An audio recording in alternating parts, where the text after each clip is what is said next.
Thanks for checking out another clip on the web show. It was awesome fun meeting George and the Stoneman up at a party in the Hollywood Hills, and then a week later getting an invite to George's place to check out the group playing at Stinky's bar. And they're cool guys. This is Stoneman on the bass there, rocking out, and George, a stand-up comedian and actor and presenter.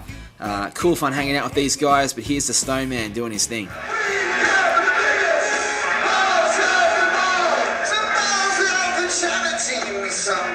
Yeah, so they've got the biggest balls of them all, the Stoneman there on the bass and George behind banging away on the drums. There he is presenting the weakest link, and here's a quick snippet of George on stage doing stand-up.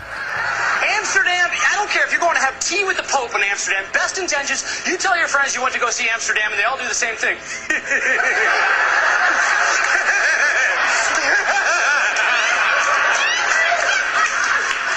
Is illegal in Amsterdam, cold medicine. I got a cold there, and I said, let me get this straight.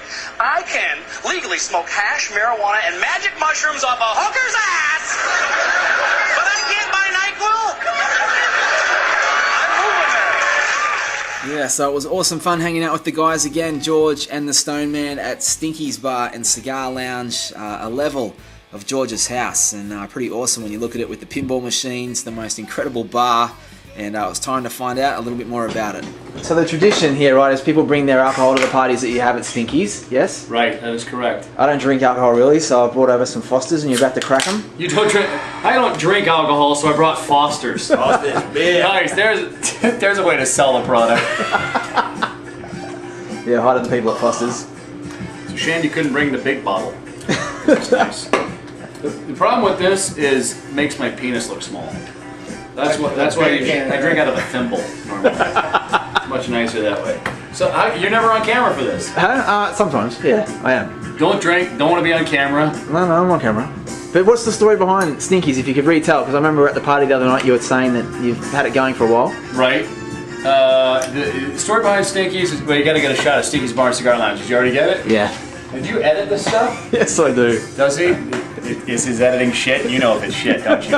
You can tell if it's shit. I'm getting better at it, I'm serious. Email him if it looks like shit. Yeah, thanks. Alright, better as compared to what? So, by the way, probably should say, I'm George, Big G Love, that's Stoney, the Stoneman. What up? What up?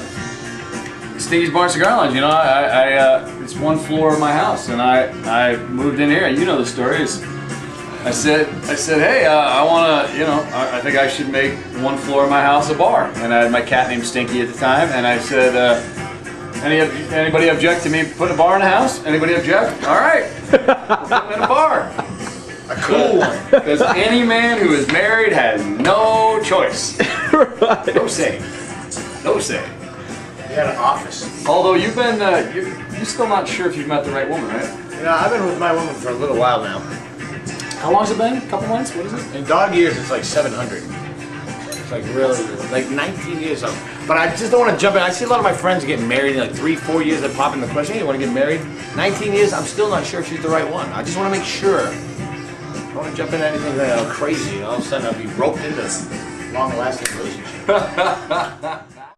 I'm asking about stories. Like, how did you get involved in what you were doing then? How did the TV thing come about for you? Is it something you always wanted to do? Well, originally I was gay for pay in adult films, Right. And he had seen some of my work, and that's how it was the Jewish porn Nosh My Schmuckle. We did that one.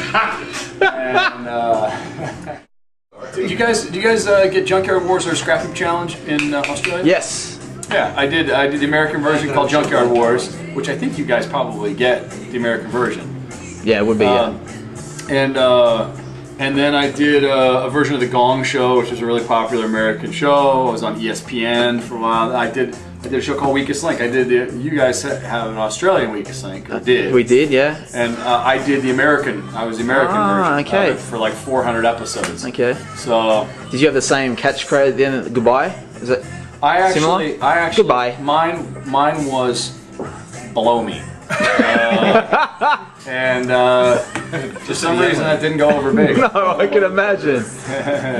You are the weakest link below me.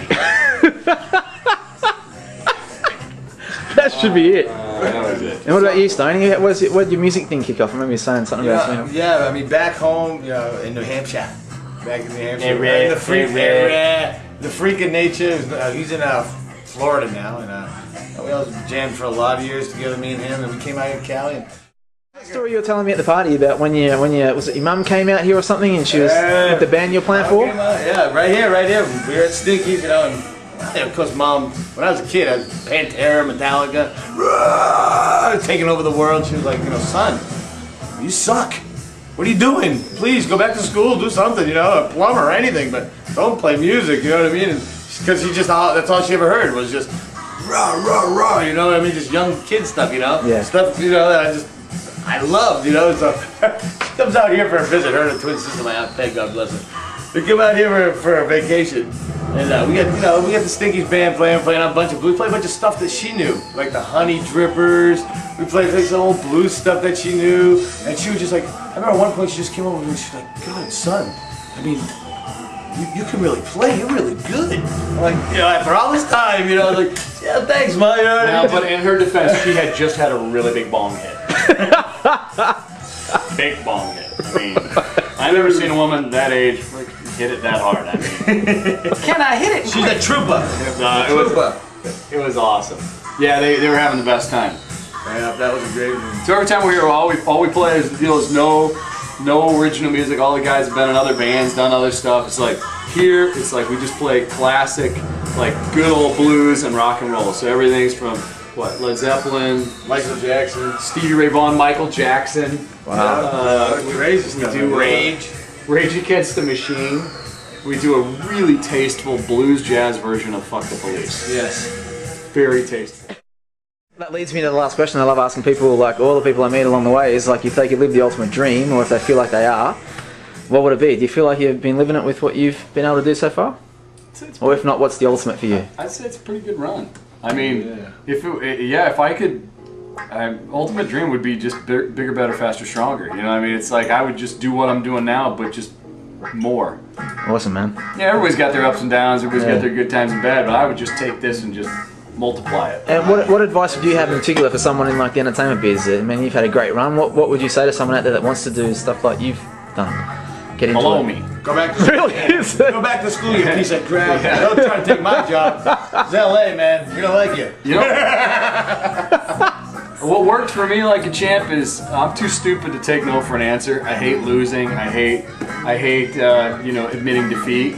And I didn't make a nickel for like 5 years in this town, and I was eating top ramen, and that was like because my mom mailed it to me from Arizona. Wow. I mean, the postage cost more to mail the stuff to me than what the food was. But you know what? I was just too stupid to like take no for an answer, and I hung in there, and then slowly started making a living. That's it, and, you know, man. that's what LA is. It's like You gotta work hard. Everybody's gonna try to send you home. Everybody's gonna tell you can't do it, and you just have to be dumb enough to stick it out. That's it, man, because that's what happens. Because after a while, you know, with all the people you meet in this town, like the people that do stick it out, we'll end up bumping into each other going, hey, wow, you know, you must still be, yeah, you must have it together because he's still here after all these years. All right, come on. And then everybody, you know, we have a good crew over here, I think. We have a good crew. Well, it's great to be invited here. Thanks for the chat, and thanks for being You're not gonna be on camera at all? Come on. You're on camera. I don't think I need to. Yeah, you do. You just gotta get good on camera. Here you go. Look at that. Look at that pie hole right there, huh? There it is, babies. Love this guy. Thanks for coming by, my brother. Look at that. Oh, you fag. Stinkies! Woo! Awesome. Spoon bowl? Yeah.